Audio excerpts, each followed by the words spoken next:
Assalamualaikum warahmatullahi wabarakatuh.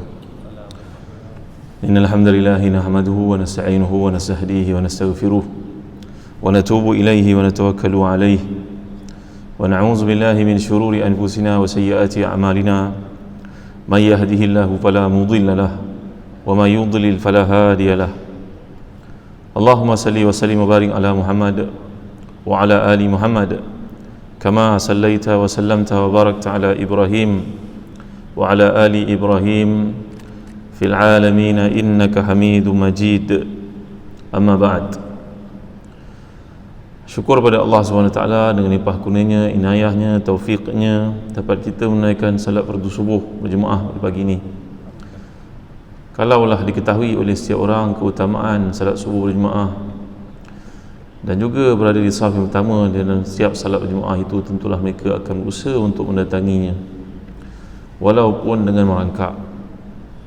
Bila tampil seorang sahabat Nabi ridwanullahi alaihim ajma'in, seorang yang buta bernama Abdullah bin Maktum, kepada baginda Rasulullah SAW dan bertanya, wahai Rasulullah, sungguhnya saya duduk jauh dari masjid dan di antara rumah saya dengan masjid itu adalah kegelapan dan binatang-binatang yang berbahaya. Apakah bagi saya keringanan untuk tidak hadir isyak dan juga subuh, wahai Rasulullah? Rasulullah SAW mengatakan kepadanya, peringkat awal baik bagimu ada kelonggaran untuk tidak hadir, wahai sahabat. Tiba-tiba dia pun pergi. Sahabat yang buta ini dipanggil kembali oleh Rasulullah SAW. Lalu Nabi bertanya kepadanya, atasma'un nida', apakah engkau mendengar kalimah nida'? Nida' ni maknanya azan. Dalam riwayat yang lain Nabi bertanya kepadanya, apakah engkau mendengar kalimah hayya 'alas salah, hayya 'alal falah dilaungkan? Jawapannya, dengar wahai Rasulullah. Maka Rasulullah SAW telah bersabda kepadanya, inilah ajidu laka rukhsatan, aku dengan sebab itu tidak menemui untukmu sebarang kelonggaran untuk tidak hadir. Maka Abdullah bin Maktum yang buta ini pun disuruh Nabi untuk hadir kepada salat berjemaah. Maka tuan-tuan dimuliakan Allah sekalian, mudah-mudahan Allah beri kepada kita kesempatan walaupun berbagai ujian seperti penyakit dan sebagainya untuk kita dapat memelihara hak-hak Allah SWT.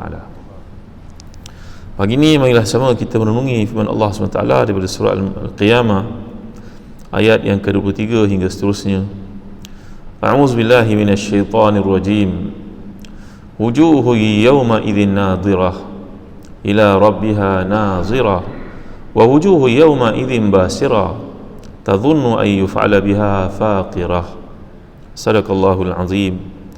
Maksudnya, wajah-wajah orang beriman pada hari itu berseri-seri memandang kepada Tuhannya, dan wajah orang-orang kafir pada hari itu muram. Mereka yakin bahawa akan ditimpakan kepadanya malapetaka yang dahsyat. Ayat berikutnya, kalla idza balagatit taraqi wa qila man raq wa dhanna annahu al-firaq waltaffatis saqu bis-saq ila rabbika yawma idzinil masaq fala saddaqa wala salla walakin kadzdzaba wa tawalla thumma dhahaba ila ahlihi yatamatta awla laka fa awla thumma awla laka fa awla. Sadaqallahul azim. Tidak, apabila nyawa telah sampai ke kerongkong dan dikatakan kepadanya, siapa yang dapat menyembuhkan? Dan dia yakin bahawa itulah waktu perpisahan, dan bertautlah betis kiri dengan betis kanan. Kepada Tuhanmu dah pada hari itu kamu dihalau, kerana dahulu tidak mahu membenarkan Al-Quran, Rasul, dan tidak mahu melaksanakan salat, tapi justru dia mendustakan Rasul dan paling dari kebenaran. Kemudian dia pergi kepada keluarganya dengan sombong. Celakalah kamu, maka celakalah. Sekali lagi, celakalah bagi kamu wahai manusia, maka celakalah. Adakah manusia itu menyangkakan dia akan dibiarkan begitu saja tanpa sebarang kebertanggungjawaban? Baik, ayat ini menceritakan kepada kita tentang satu peristiwa yang bakal berlaku di akhirat. Maka dalam ayat Allah Subhanahu Wa Taala, bila kita perhatikan cerita tentang kiamat ni, Allah bawa dalam, kalau kita belajar bahasa Arab dipanggil fi'il madhi. Fi'il madhi ni makna past tense, tuan-tuan. Padahal ia belum berlaku lagi. Ia menunjukkan kepada kita bahawa kebenaran itu sudah pun terselah dalam Al-Quran untuk dilalui, untuk dialami oleh orang beriman supaya dia buat persiapan menghadapinya. Kita tak boleh nak confirmkan satu perkara dengan orang keliling kita, dengan anak ke, dengan isteri ke, kerana kita manusia ada berbagai-bagai perkara yang boleh menghalang daripada ia dilaksanakan. Tetapi bagi Allah Subhanahu Wa Taala, ini satu perkara yang mesti berlaku, tidak dapat tidak, la budda minhu, la mafara minhu, dia akan berlaku. Maka kita akan lihat bila Allah membawakan kisah tentang kiamat, Allah sentiasa menggunakan perkataan ataupun fi'il, perbuatan yang merujuk kepada past tense, seolah-olah ia telah berlaku. Ini menunjukkan kepada kita bahawa kita kena buat persiapan untuk menghadapinya. Maka kata Imam Az-Zamakhsyari ketika mentafsirkan ayat ini, Imam Az-Zamakhsyari ini seorang ulama mazhab Mu'tazilah. Bab akidah kita tidak ambil, tetapi bab kekuatan hujahnya, bahasanya memang tidak ada orang yang boleh mengabaikan tafsir Al-Kasyaf itu. Maka beliau berkata, kalau kau perhatikan ayat yang Allah guna kat sini, wujuh yawma idzin nadhira, ini dalam bahasa Arab dipanggil sebagai majaz mursal. Majaz mursal ni berarti ia merujuk kepada muka kamu pada hari itu nadhira. Nadhira ni maknanya bercahaya, berseri-seri. Bila merujuk pada muka berseri, itlaqul juz' bima'na kull dalam bahasa Arab, maknanya merujuk pada muka yang menampakkan keserian, kegembiraan, keseronokan, kebahagiaan, menandakan bahawa seluruh badan akan menerima impak yang sama, iaitu nikmat masuk ke dalam syurga. Kerana wajah ini menampilkan keseluruhan identiti diri sebenarnya. Kalau kita lihat seseorang pada wajah, kita tahu apa yang sedang dialami olehnya. Barangkali orang ni hidupnya susah, maka kerutnya wajah itu menandakan kepayahan hidup. Sebaliknya orang yang tenang, gembira, kalau anak kita berkahwin, pulang ke rumah, yang perempuan ni kita lihat wajahnya ceria, gembira, walaupun di tangannya tidak ada gelang besau, di rantai yang tidak ada kalung besau, tapi kita melihat terpancarnya wajah kegembiraan si anak ini menandakan layanan yang baik suami terhadapnya. Maka begitulah kehidupan, tuan-tuan dimuliakan Allah sekalian. Bila Allah merujuk kepada keadaan manusia di akhirat, Allah memberikan kepada kita penampilan wajah itu menandakan keseronokan hidup, kebahagiaan yang dialami oleh si mati ini dan perjalanannya menuju ke akhirat. Sebaik saja dia menjawab dengan baik soalan-soalan dikemukakan dalam liang lahat itu, datang malaikat mungkar nakir bertanya kepadanya, dapat menjawab dengan baik, maka malaikat itu pun menunjukkan kepadanya tempatnya di syurga untuk dia memulakan perasaan gembira tersebut. Umpama anak-anak kita sebagai contohnya, tuan-tuan dimuliakan Allah sekalian, kita nak pindah rumah baru, kita tunjuk padanya, ni bilik, ni katil, ni aircon, ini dekat dengan bilik abah. Benda tu belum laku lagi, supaya dia rasa gembira, seronok dia. Doakan abah cukup duit dapat beli rumah ni, sebagai contohnya, tuan-tuan dimuliakan Allah sekalian. Maka dalam ayat Allah di sini menceritakan satu perjalanan orang ke akhirat. Wujuhu yawma idzin nadhira ila rabbiha nazira. Kenapakah wajah itu gembira, berseri? Kerana nikmat yang paling besar di akhirat adalah nikmat melihat wajah Allah Subhanahu Wa Taala. Kan itu Allah menyatakan ila rabbiha nazirah, kepada Tuhannya ia melihat. Kalau kita belajar bahasa Arab, ini dipanggil taqdim dengan ta'khir, tuan-tuan. Kenapa ada taqdim, kenapa ada ta'khir? Kenapa dahulukan kepada Allah wajah itu melihat? Untuk menafikan kata-kata golongan sesat yang mengatakan mereka tidak akan melihat Allah SWT. Kerana golongan sesat seperti Mu'tazilah yang katakan tadi, mereka menjadi sesat dengan tujuan untuk memelihara kesucian, kemurnian, kehebatan Allah. Kerana mereka mengatakan Allah itu bukan makhluk. Kalau kita melihat Allah, berarti Allah duduk di satu tempat. Bila duduk di satu tempat, Allah itu macam makhluk. Ini kata-kata golongan Mu'tazilah yang terlalu giat menggunakan akalnya. Mu'tazilah ni bab tafsir Qurannya hebat, tuan-tuan, tapi bab akidahnya tak dipakai. Ini kita kena belajar dalam bab firaq, dalam bab kumpulan-kumpulan orang Islam. Kenapa dia panggil demikian? Kenapa dia panggil Qadariyah? Kenapa dia panggil Jabariyah? Kenapa dia panggil Ahlus Sunnah? Jadi tuan-tuan yang dimuliakan Allah sekalian, Ahlus Sunnah contohnya dalam kitab Jawahiratul Tauhid menjelaskan bahawa kita melihat sesuatu tidak bererti sepatutnya ia berada di satu tempat. Macamlah anak tuan-tuan berada di tempat namanya Bangi, dia melihat bulan cantik pada malam itu, bulan mengambang, purnama indah, dia panggil Al-Badrul Munir, bulan lengkap. Seorang lagi anak kita berada kat Johor, nampak juga bulan dari Dangabe. Seorang lagi anak kita berada kat Kelantan, Kota Baru, bertugas kat Kelantan, cikgu, nampak juga bulan kat Kota Baru. Adakah bulan tu duduk satu tempat? Maka demikianlah manusia akan melihat Allah SWT di akhirat. Ia tidak layak untuk disamakan dengan penglihatan kita terhadap satu benda. Melihat satu benda itu tidak semestinya berada di satu tempat. Lalu menyebabkan golongan Mu'tazilah ini berkata Allah itu tidak boleh disamakan dengan makhluk, tidak boleh duduk satu tempat, maka kita tidak akan melihat Allah di akhirat. Maka apa hujahmu terhadap ini? Ila rabbiha nazirah. Dia kata ila ni mufrad bagi perkataan ala. Fa bi ayyi ala rabbikuma tukadziban. Ala ni maknanya ni'am, nikmat. Maka ila rabbiha nazirah, melihat kepada nikmat Tuhannya. Nikmat Tuhan yang mereka melihat. Mereka menggunakan ila ni bukan makna ke, tapi ila ni salah satu maknanya dalam bahasa Arab berarti nikmat, mufrad kepada ala yang kita baca dalam surah Ar-Rahman itu. Jadi tuan-tuan dimuliakan Allah sekalian, kita Ahlus Sunnah mengatakan tak akan melihat Allah kerana banyak ayat mengatakan demikian. Kala innahum ar-rabbihim yawma idzil lamahjubun thumma innahum lasalul jahim. Mereka akan pada hari itu terhalang daripada melihat wajah Allah, melihat Allah SWT. Lamahjubun, terhijab daripada melihat Allah. Maka bagaimana kamu nak tafsirkan hal ini wahai Mu'tazilah? Maka tuan-tuan dimuliakan Allah sekalian, ini adalah satu perjalanan kematian namanya. Kad perkahwinan siap diedarkan, jemputan untuk meraihkan pemergian sudah dipanggil secara giat.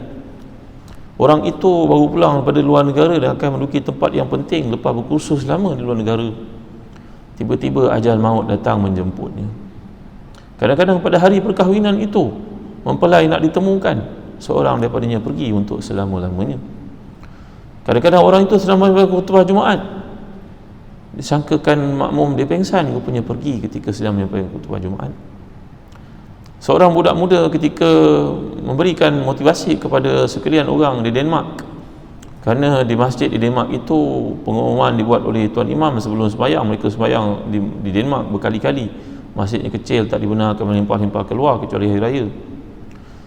Maka sembahyang satu seorang, habis sembahyang satu orang, mereka khutbah Jumaat mereka pendek-pendek, cakap benda yang penting saja. Imam tu tiap-tiap kali jemaah masuk berkata kita kena kumpulkan duit, kalau kita tak kumpulkan duit kita tak boleh bayar sewa masjid ini, pemilik masjid ini seorang bukan Islam, dia nak jual bangunan ni. Pengumuman dia buat berkali-kali, 5 kali sembahyang Jumaat diadakan pada hari itu di Denmark, 5 kali dah pengumuman dibuat. Seorang budak Mesir yang berada di luar itu menjual barang-barang yang berapa sangat harganya, kopiah, tasbih dan sebagainya, sebelum dia dapat kerja tetap di Denmark. Macamlah orang-orang Bangladesh, Pakistan jual luar masjid kita. Dia mendengar pengumuman itu, maka dia merasa hiba, rasa terseduh, syahdu. Dia pun tampil ke hadapan, memberanikan diri, bercakap dengan imam itu, apakah begitu lemah kita orang Islam? Di kalangan kita ni ada tauke ayam, ada saudagar kapet, ada saudagar kereta. Orang Islam yang berjaya di Denmark ni begitu ramai, Turki, Arab dan sebagainya. Takkanlah kita tak boleh kumpulkan duit beli saja bangunan ni? Mereka setiap kali akan naikkan harga sewa, kata budak Mesir yang baru datang ke Denmark ini. Untuk permulaannya saya bawa duit saya yang dah saya dapat ini untuk bagi kepada masjid supaya kau dapat kumpulkan duit. Dengan semangatnya dia bagi duit dia tuan-tuan, berapa sen sangat apa yang dijualnya itu di luar masjid, tuan-tuan. Maka kata-katanya itu telah pun menyengat perhatian semua orang yang hadir. Kangan mereka merupakan orang yang berjaya dalam perniagaan. Malu dia, budak Mesir ni niaga kat luar masjid, semangat dia datang bawa duit yang didapat itu letak atas meja imam ni, saya mulakan, habis dia baginya duit hari itu. Maka semua saudagar yang ada masjid itu terpegun melihat keadaannya, kehebatan kesungguhannya untuk menggesa mereka berinfak. Maka pada hari Jumaat itu melimpah-limpahlah wang sampai, ceknya, bank in duitnya, transfernya. Menjelang 3 Jumaat kemudian mereka terkumpul duit, bukan boleh bayar sewa, boleh beli bangunan itu tuan-tuan.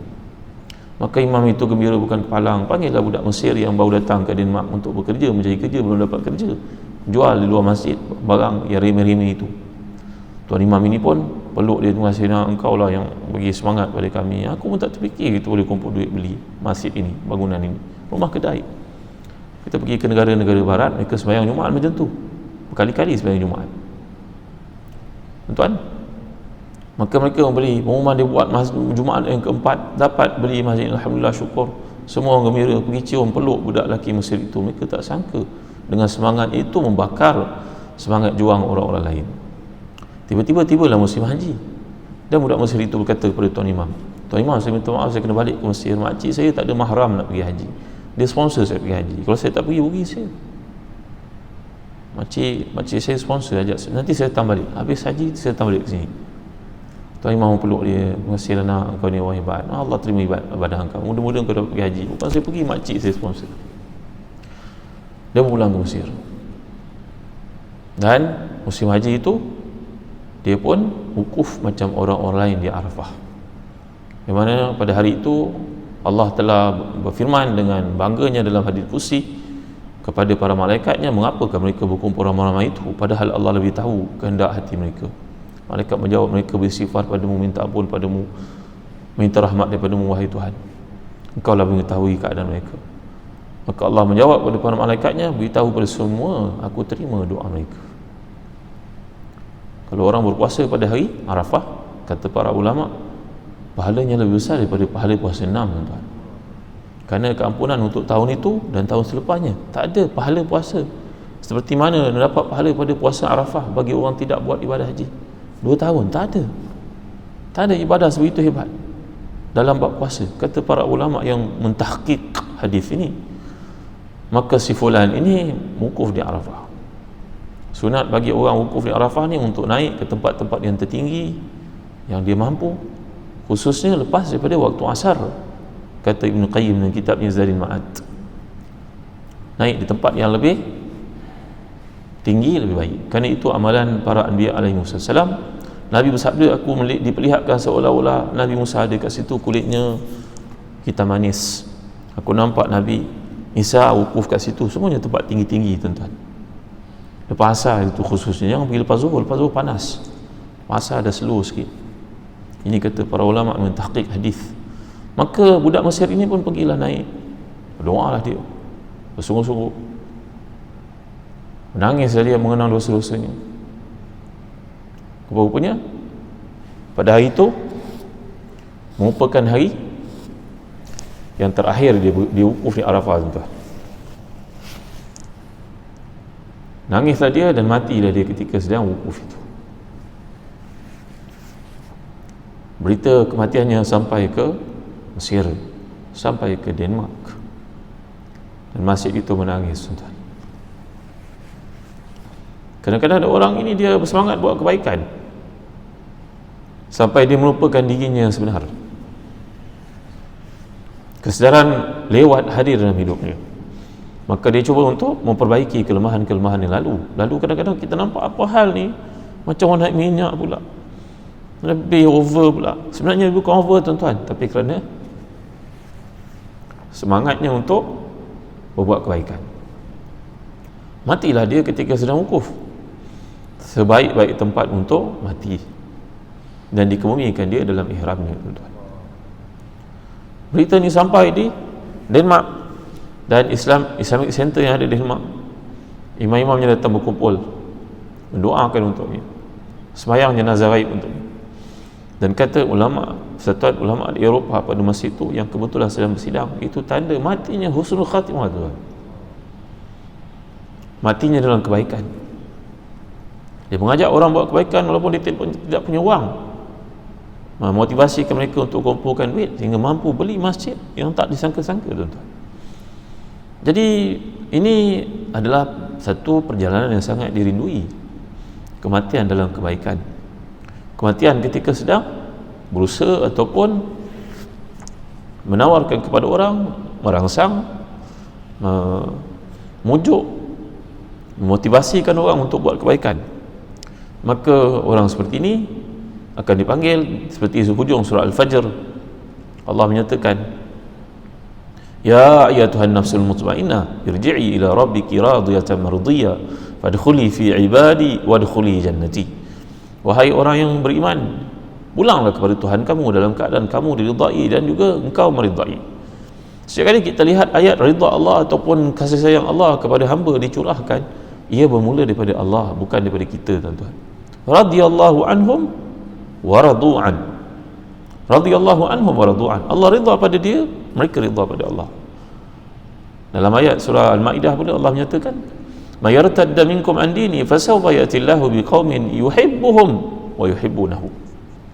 Azillatin 'alal mu'minina 'izzatin 'alal kafirin. Setiap kali kita lihat kasih sayang, rahmat, perhatian daripada Allah dicurahkan, bermula daripada Allah untuk hamba itu, barulah hamba itu membalasnya. Ini perkara yang pelik, tuan. Dengan sebab itu bila kita dapat buat kebaikan, banyaklah puji Allah, kerana Allah pilih kita sebenarnya. Bukan kita yang pilih jalan kebaikan itu, bukan. Allah yang pilih kita dulu. Disenaraikan kita barulah kita layak untuk hadir sebagai orang-orang yang baik. Seumpama seorang raja yang agung, yang besar, yang berkedudukan, orang penting ini memanggil untuk datang makan malam di mahligahinya, di sananya, tentulah yang hadir ini mendapat pilihan jemputan, bukan dia pandai-pandai hadir. Boleh agak-agak pakai smart, baju hitam, samping hitam, songkok hitam, pergi hari kurniaan pingat dekat istana, boleh tanpa dijemput, boleh tak tuan? Saya pakai smart lah, takkan boleh masuk dalam istana ni? Tak boleh, tuan-tuan. Dia adalah daripada jemputan. Walillahil mathalul a'la. Bagi Allah adalah contoh yang terbaik yang tidak boleh disamakan dengan makhluk. Kerana bila kebaikan itu dilakukan, ia tanda Allah mencurahkan perhatiannya kepada engkau, barulah engkau dapat lakukan.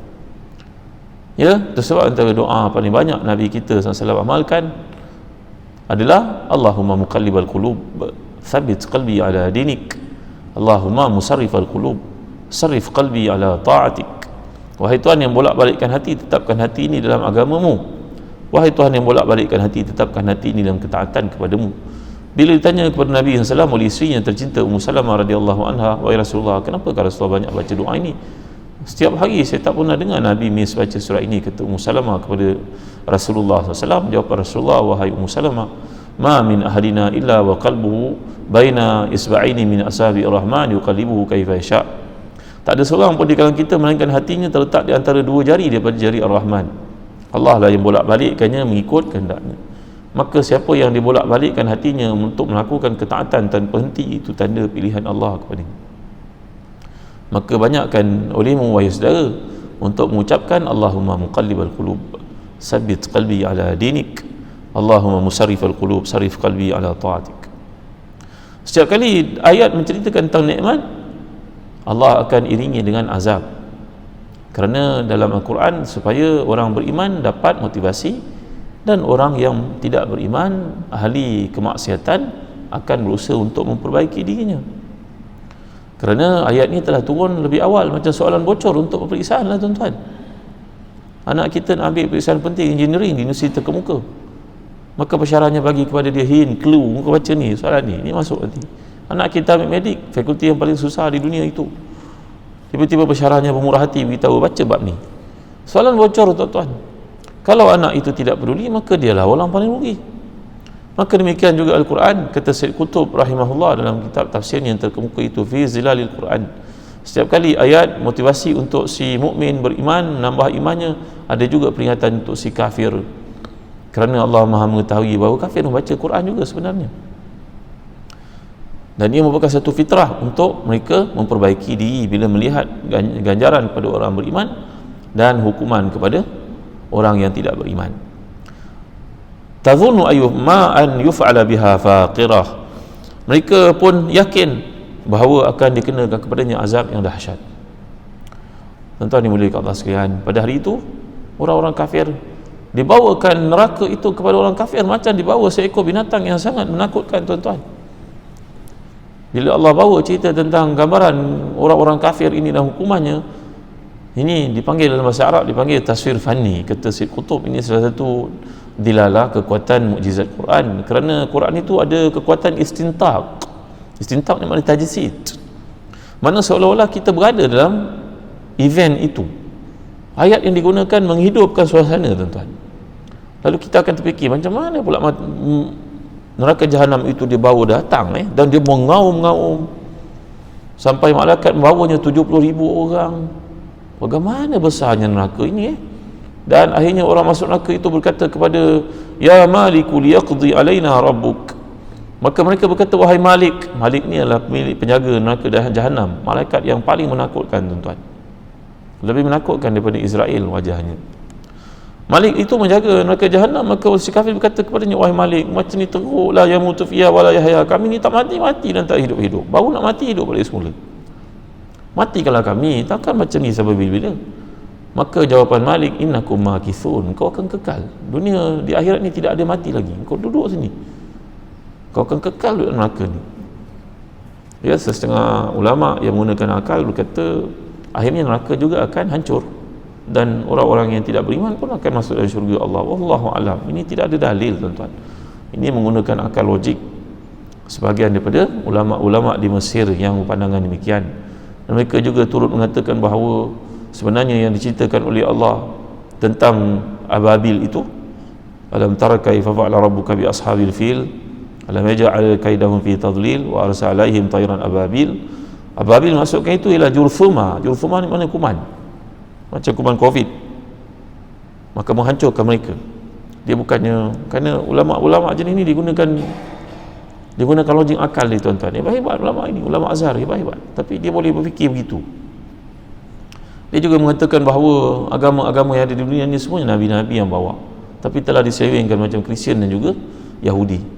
Di India ada Nabi, di China ada Nabi. Itu sebab dari sudut setengah perkara yang dibawa dalam kepercayaan orang-orang itu ada persamaan dengan Islam. Kata-kata ulama daripada Azhar yang menggunakan akalnya banyak ini, tuan-tuan. Menarik juga untuk baca sebenarnya, untuk kita tahu. Baik, sekarang kita lihat kepada ayat berikutnya dan penjelasan oleh para ulama tafsir daripada hadis-hadis yang sahih. Contohnya Imam Muslim berkata, "Idza dakhala ahlul jannati al-jannata qala yaqulullahu azza wa jal turiduna shay'an azidakum fayaqulun alam tubayyid wujuhana alam tudkhilna al-jannah wa tunajjina minan nar qala fayukshafu al-hijab fama utu shay'an habba ilayhim minan nazar ila rabbihim wa hiya ziyadah thumma tala hadhihi al-ayah lilladhina ahsanul husna wa ziyadah." Bila masuknya ahli syurga itu dalam syurga, maka mereka mendengar Tuhan mereka berfirman, adakah kamu nak apa-apa lagi, wahai hamba-Ku? Macam seorang kita datang ke rumah orang penting-penting, maka datanglah pelayan berkata kepadanya, fulan, nak apa lagi? Ada apa tak cukup lagi? Ni bilik kamu, ni tempat rehat, tempat semayang, ni bilik air, nak gantung baju kat sini, macam hotel lah. Lalu ditanya kepadanya, ada lagi apa nak tak? Lalu orang masuk syurga ni berkata kepada Tuhan mereka, wahai Tuhan, cukuplah, wajah kami pun dah jadi bersinaran kebahagiaan dan Allah telah menyelamatkan kami daripada neraka. Faman zuhziya 'anil nar wa udkhilal jannah faqad faz. Siapa yang dilepaskan daripada neraka itu, dia mendapat keberuntungan yang paling besar, kata Imam Ahmad. Bila engkau melintasi tiang sirat yang halusnya lebih daripada rambut di belah 7, lebih tajam daripada pedang itu, yang menaikinya saja 500 tahun, kekal di atasnya 500 tahun, dan turun ke bawah 500 tahun, condongnya itu, kamu lepas saja kaki kanan, kamu lepas ke tepian syurga di sana, dan kaki kiri diangkat untuk masuk juga ke syurga. Itulah waktu untuk kau syukur kepada Allah, kata Imam Ahmad. Selagi belum itu berlaku, jangan engkau merasa ujub dengan apa yang kau lakukan. Belum tentu dapat menyelamatkan dirimu. Maka ketika si mukmin masuk syurga dan melihat wajahnya sendiri bersinaran, melihat wajah isterinya, melihat wajah anak-anaknya, melihat wajah orang sayanginya, semua dalam kebaikan, Allah, cukuplah, syukur, cukup. Wa qalu alhamdulillahilladzi sadaqana wa'ada wa awrathana al-ard natabawwa'u minal jannati haitsu nasha' fa ni'ma ajrul 'amilin. Cukuplah Tuhan, hadapan ni nikmat, tak ada nikmat lain, cukuplah. Tiba Allah berkata kepada mereka, aku bagi engkau satu lagi nikmat. Mereka pun tercengang-cengang kebingungan, yang dapat ini pun tak habis pakai lagi, apa lagi wahai Tuhan agaknya. Tiba-tiba dibukakan hijab dan tiada nikmat lebih besar daripada nikmat melihat Allah Subhanahu Wa Taala. Inilah ganjaran bagi si mukmin yang dikatakan tadi, wujuhu yawma idzin nadhira ila rabbiha nazira. Tuan-tuan hati dan dikasihi sekalian, inna adna ahli jannati manzilatan liman yunzaru ila jananihi wa azwajihi wa khudumihi wa sururihi masiratu alfi sanatin wa akramuhum ala Allah man yanzur ila wajhihi ghadwatan wa ashiyatan summa qara'a Rasulullah sallallahu alaihi wasallam wujuhu yawma idzin nadhira ila rabbiha nazira. Sungguhnya orang yang paling rendah kedudukannya dalam syurga adalah orang yang melihat kebun-kebunnya, isteri-isterinya, nikmat-nikmatnya, bantu-bantunya, tempat tidurnya seluas perjalanan 1000 tahun. Itulah orang paling rendah kedudukannya di akhirat. Melihat 1000 tahun perjalanan baru selesai tengok. Siapa orang paling kaya dekat Malaysia ni tuan-tuan? Berapa ribu hektar tanah dia ada?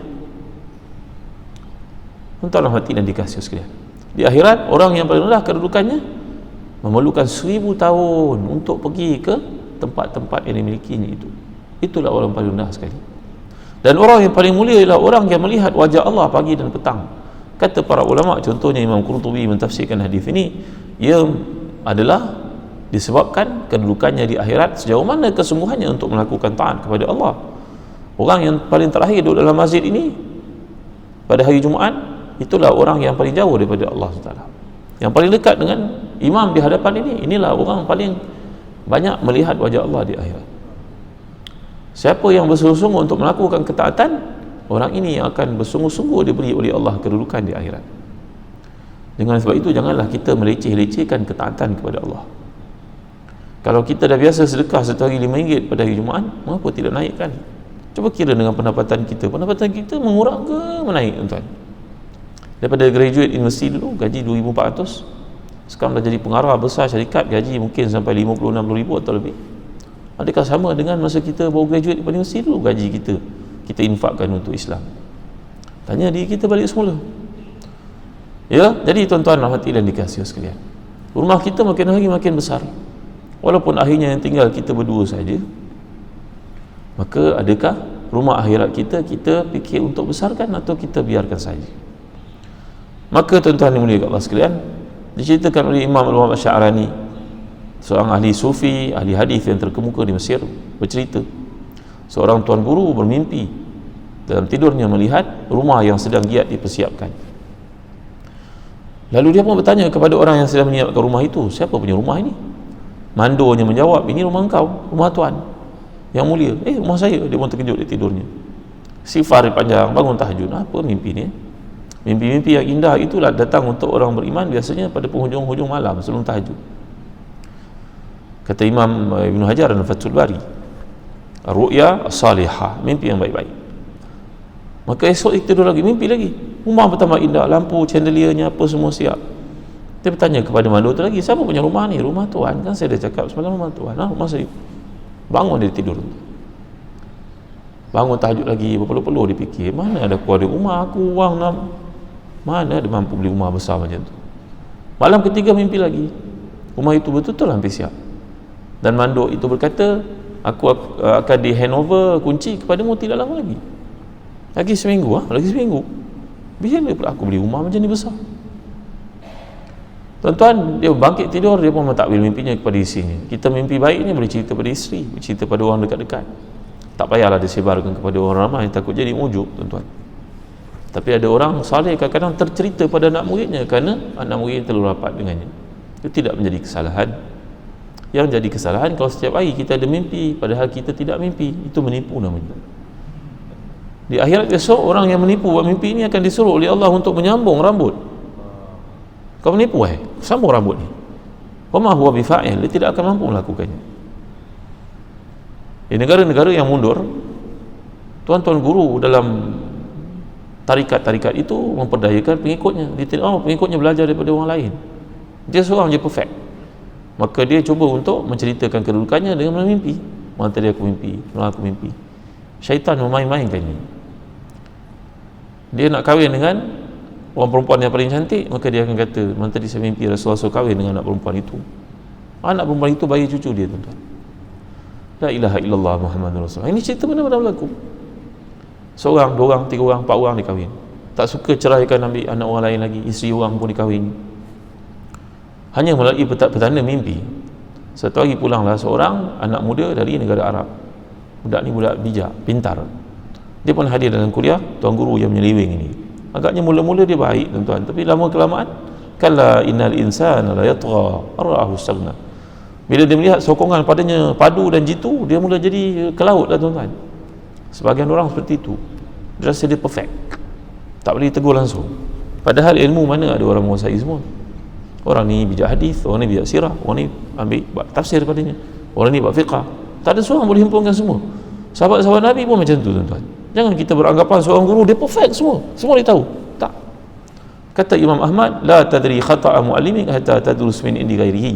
Kamu tidak akan tahu kekurangan gurumu sampai kamu belajar daripada orang lain. Jangan datang ke kuliah saya saja, kuliah orang lain tak pergi.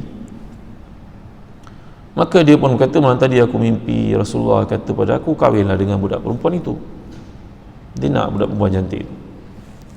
Ini biasanya golongan yang menyeleweng, dia tak lagi daripada pangkat, daripada harta, daripada perempuan.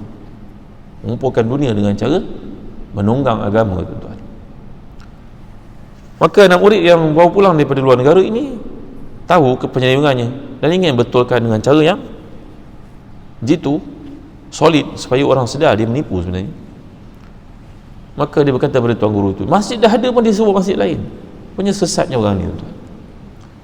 Ya, hanyalah kerana tak puas hati dengan imam di masjid itu, tak sama dengannya, dia buat masjid lain. Dekat lah tu, orang semayang pun dia confuse, Jumaat mana satu nak pakai.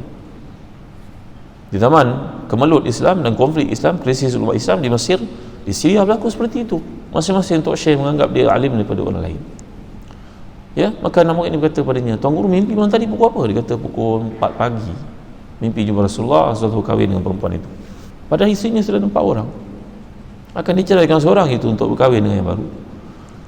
Maka anak murid itu berkata, tuan guru mimpi pukul 4, saya mimpi pukul 5, Rasulullah kata cancel yang itu. Tuan-tuan dimuliakan Allah sekalian. Jadi kembali kita kepada kedudukan manusia dalam syurga yang Allah gambarkan ini, orang paling tinggi makamnya adalah orang paling bersungguh-sungguh melakukan ketaatan kepada Tuhan. Tak semestinya dia ilmuwan, mungkin dia orang biasa-biasa, tapi apa yang tahu itu leka-leka dia buat. Ya, macam tuan-tuan ni, orang-orang yang mulia di masjid ini, mungkin belajar agamanya tak kesempatan. Kita dalam bidang profesional, engineering, doktor, dalam bidang management, kita punya peluang untuk belajar agama mendalam, tak mengapa. Bukan itu jadi ukurannya adalah amal yang saleh, tuan-tuan, keikhlasannya. Ya, jadi tuan-tuan hati dan dikasihi sekalian. Kemudian datang ayat yang berikutnya, episod yang berikutnya, Allah menceritakan kedudukan orang di akhirat. Seorang yang akan masuk ke akhirat, Allah reverse balik semula.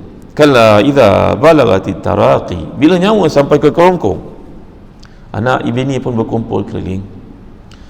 Lalu dikatakan, wa qila man raq, anak-anak berkata, ada doktor tak? Ayah orang kaya bawa datang doktor itu, doktor ini, pakar itu, pakar ini. Ada orang bukan bawa doktor ke rumah, hospital itu dikonvertkan jadi rumahnya, kerana doktor nak pemantauan teliti dan rapi. Punya kayanya individu ini, maka hospital tu kena convert satu floor jadi untuk duduknya dia. Ialah orang paling kaya nanti kalau jam mati nanti diiklankan, nanti jatuh pula bursa saham. Maka kena tak tempat itu. Kita tak masukkan siapa. Punya takutnya kalau dia mati. Semua orang takut. Takut tu entah ya entah tidak lah, pura-pura ke betul, wallahu alam. Tapi inilah yang Allah ceritakan 1400 tahun lalu. Hal min raq. Raq ni perkataan raqa, ruqyah. Ada tak orang boleh bagi jampi, boleh ubat, boleh rawat? Doktor paling hebat, ada tak? Ya, alangkah hebatnya kehidupan ni, tuan-tuan. Yang buat ubat mati, yang diberi ubat mati, yang doktor mati, yang pesakit mati, orang kaya mati, orang miskin mati, raja mati, semua orang akan mati. Kalau orang itu punya kedudukan besar dalam syarikat, kematiannya cukup untuk menyebabkan ofisnya diisi oleh orang lain. Ada beribu orang boleh menggantikannya. Jangan seseorang itu berkata, saya syarikat sangat perlukan saya, kalau saya tak ada susah nanti. Board of directors takut kalau saya tak ada. Saya pergi mana-mana pun mereka tarik projek. Oh, bangga kau kau ingat betul kau orang cakap gitu. Engkau mati, beribu orang boleh ganti engkau lah. Tak ada siapa pun boleh mengatakan aku kebal. Ya, apa dipanggil dalam bahasa Inggeris? Dispensable. Kan? Tak ada seorang pun yang boleh berkata demikian. Aku ni kalau tak ada kat sini, orang lain tak boleh menjalankan syarikat. Sorry tuan-tuan ni boleh Allah sekalian. Ada ribuan orang boleh mengisi kekosongan tersebut. Walaupun mereka tidak nampak, mungkin overshadow dengan sebab kita, tapi keberadaan kita, ketiadaan kita sama saja. Maka tuan-tuan dan hati dan dikasihi sekalian, dalam ayat ini menceritakan bila sampai waktu itu, wal taffatis wa zanna annahu al-firaq, tahulah orang waktu perpisahan sudah pun tiba, perpisahan yang tidak akan ada pertemuan balik semula. Wal taffatis saq bisaq, bertautlah betis kanan je kiri, kaki itu bergerak-gerak, orang nak mati ni resah tuan-tuan, wajahnya, tangannya.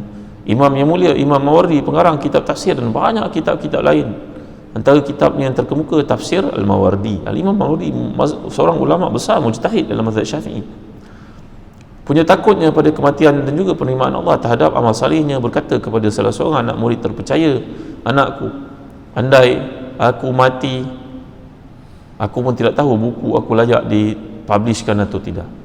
Tandanya kalau aku nak mati nanti kau pegang tangan aku, kau lah anak murid pada aku sayang, aku paling yakin imanmu lebih pada anak-anakku sendiri, kau pegang tangan aku.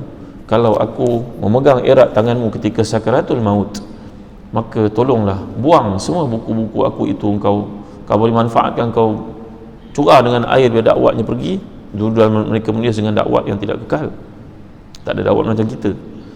Ataupun kalau tak nak dipadamkan, kau bakar sajalah buku-buku itu, tidak layak aku dibaca orang, kerana aku ni mati dalam su'ul khatimah.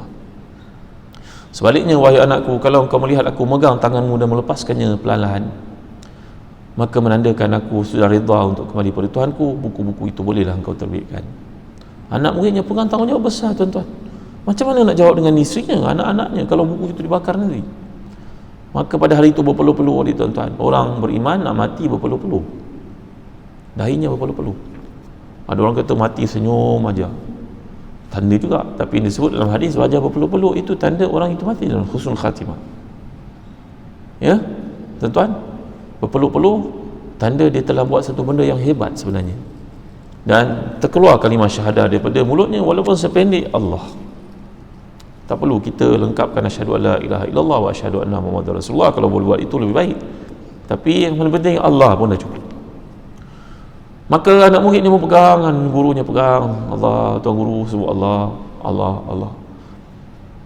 Maka tuan guru pun melepaskan tangannya, la ilaha illallah muhammadur rasulullah, lengkap dia ucap.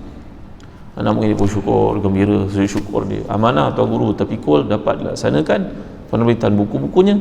Maka kita dapat lihat antara tafsir yang hebat, tafsir Al-Imam Al-Mawardi, yang mempunyai kegetiran luar biasa ketika sebelum matinya, sama ada layak diterbitkan atau tidak oleh yang tinggal, takutnya pada sakaratul maut. Ya, jadi gambaran ini, wal tafatis saqu bisaq ila rabbika yawma idzinil masaq, pada Tuhanmu pada hari itu kau dihalau. Allah halau, kata menakutkan tuan-tuan.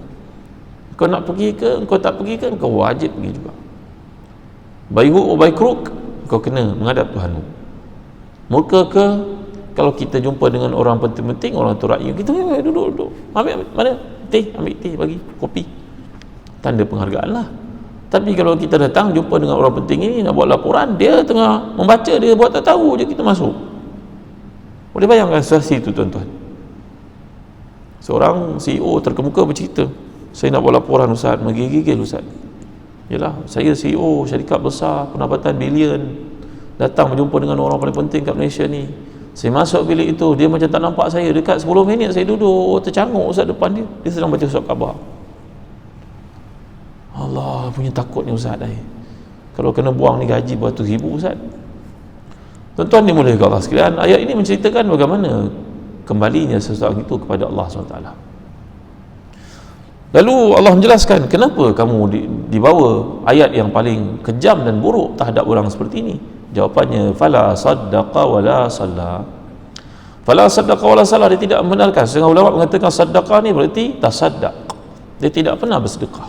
Dalam hidupnya sangat kedekut bab sedekah ini. Kita dalam hidup ini, kita punya pilihan untuk melakukan sedekah ataupun tidak. Kadang-kadang zaman moden ini menyaksikan mudahnya nak sedekah. Kita nak tengok YouTube pun tiba-tiba ada keluar bab sedekah, tolonglah derma kat masjid kat Amerika, Persatuan Orang Islam dekat tempat sekian-sekian, dan kebanyakannya adalah benar. Cuma kita jangan fikir tak apa nanti kemudian lah, besok ke lusa ke, akhirnya tak buat dah tuan-tuan. Kalau orang berkata ni kan, memang dia tak akan buat. Kalau kita jumpa dengan orang di sebuah tempat, PIBG nya bercerita, Ustaz kami nak kumpulkan dana. Alhamdulillah dapat kumpulkan 2 juta, dapat lawa masjid. Alhamdulillah, syukur. Kami nak cerita sikit pengalaman kepada ustaz. Dia ceritakan, kita ada ramai tokoh korporat dalam sekolah ni, anak-anak mereka sekolah di sekolah ini.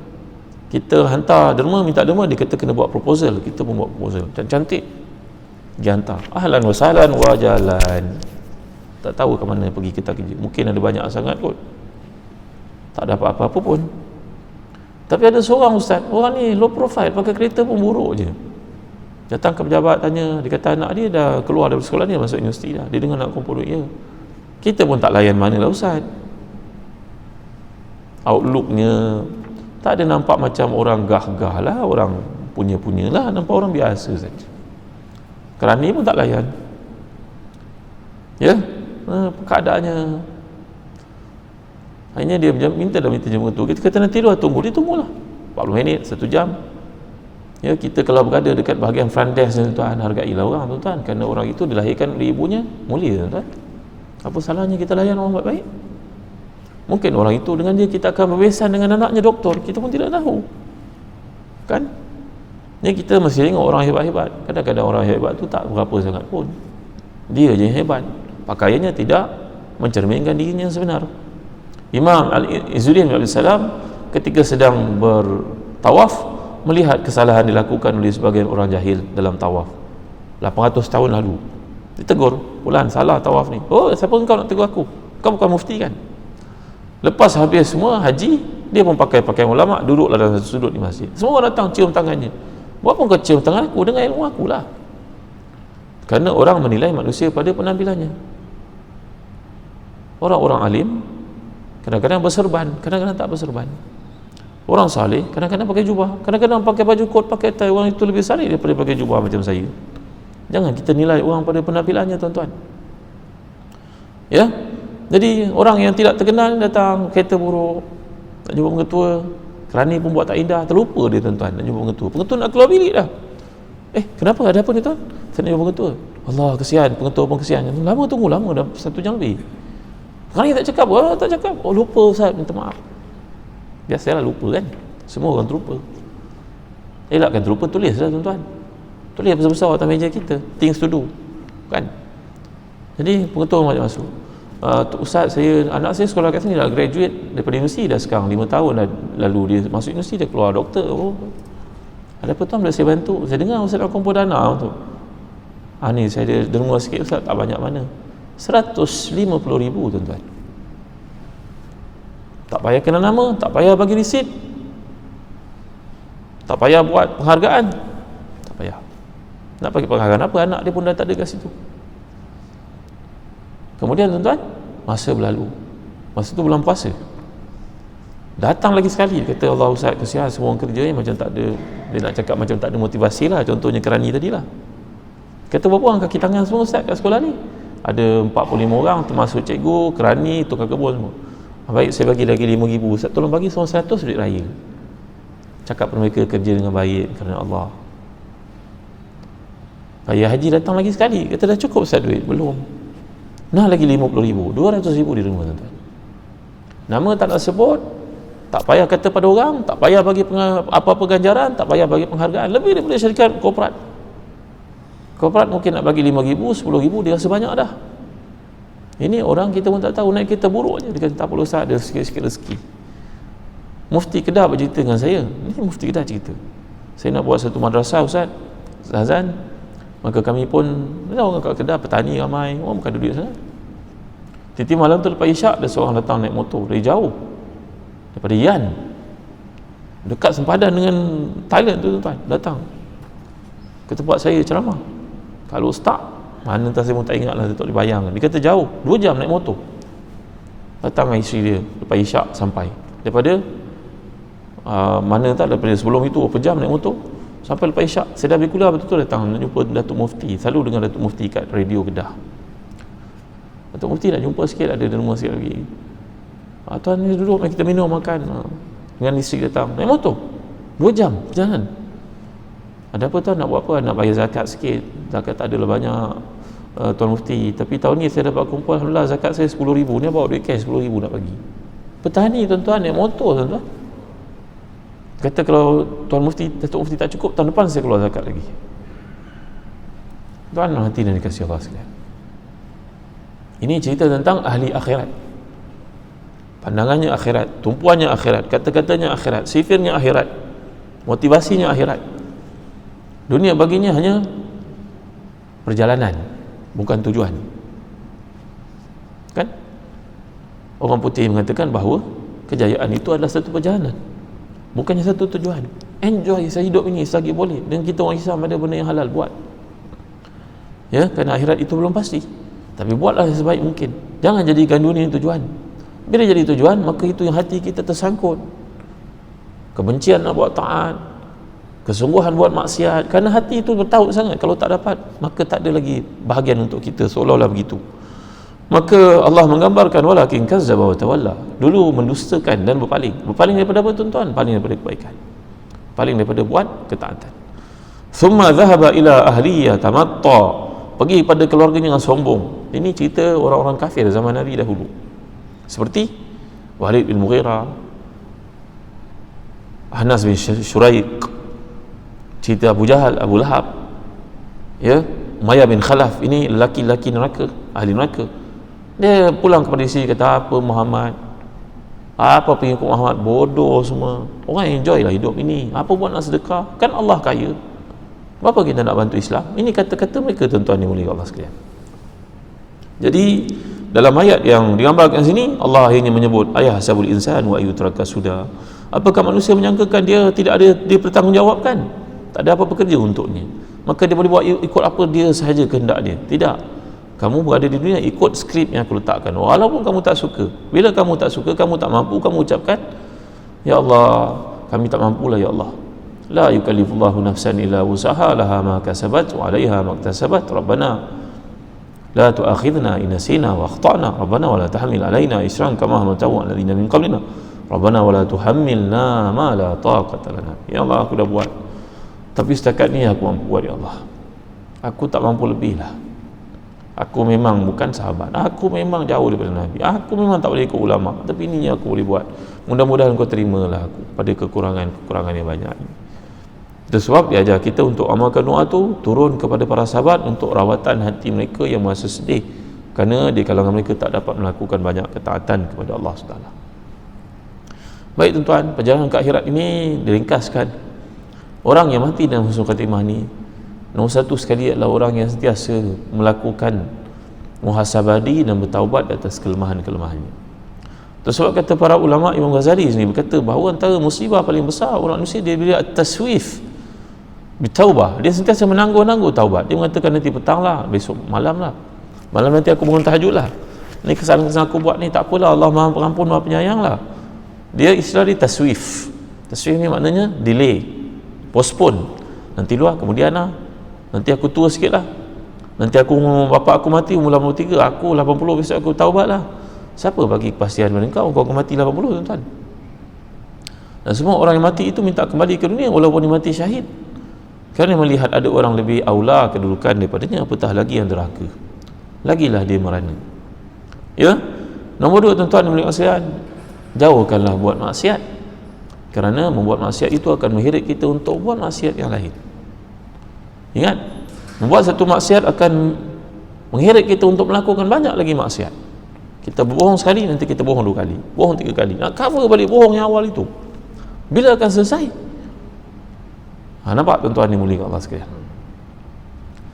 Ya, jadi yang ketiga, banyakkanlah berdoa kepada Allah SWT.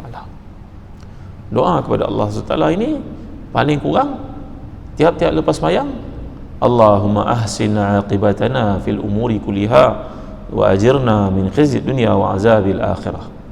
Cuba tuan-tuan ikut saya baca.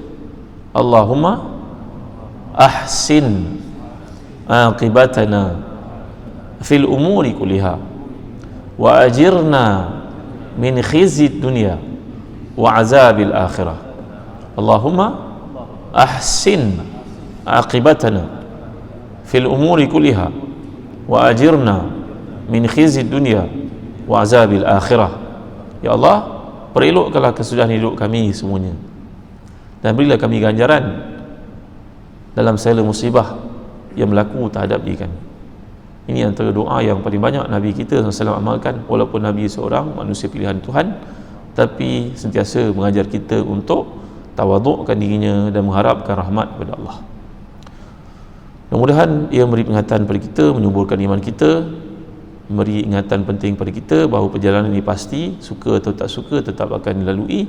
Seperti yang telah digambarkan tadi, kad perkahwinan dah diedarkan, pangkat pun sudah tersedia, orang berkenaan pun akan diraihkan. Tiba-tiba pada hari itu dia tidak muncul, kembali dia kepada Allah untuk selama-lamanya. Jadi janganlah jadi orang yang menyesal kerana punya ruang untuk melakukan ketaatan tapi mengabaikannya. Jadilah orang yang menyesal kerana dah buat kebaikan tetapi mengimpikan untuk buat kebaikan yang seterusnya, belum sempat melakukannya, dia sudah meninggal dunia. Jadi setakat ini saja dulu yang dapat disampaikan. Wallahu a'lam. Wassallallahu ala sayyidina Muhammad wa ala alihi wa sahbihi wa sallam. Alhamdulillahirabbil alamin. Allahumma a'inna ala dzikrika wa syukrika wa husni ibadatik. Allahumma laulaka mahtadaina wa la tasaddaqna wa la sallaina fa anzilin sakinatan alaina wa thabbitil aqdama in laqaina. Ya Allah, ya Tuhan kami, kalau tidak kerana Engkau tidaklah kami dapat hidayah, tidaklah kami bersedekah dan tidaklah kami salat. Turunkan ke atas kami rahmat-Mu, kasih sayang-Mu, ketenangan-Mu. Sungguhnya kami tiada tempat untuk mengadu melainkan kepada Engkau. Allahumma ati nufusana taqwaha wa zakkiha anta khairu man zakkaha anta waliyuha wa maulaha bi rahmatika ya arhamar rahimin.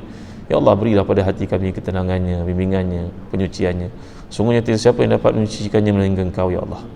Rabbana atina fid dunya hasanah wa fil akhirati hasanah wa qina azaban nar. Wahai Tuhan kami, beri pada kami kebaikan dunia, beri kami kebaikan di akhirat, selamatkan kami dari neraka jahannam. Allahumma ahsina aqibatana fil umuri kulliha wa ajirna min khizyid dunya wa azabil akhirah. Ya Allah, jadikanlah penutup hidup kami dalam kebaikan dan beri pada kami ganjaran atas segala musibah yang berlaku kepada kami.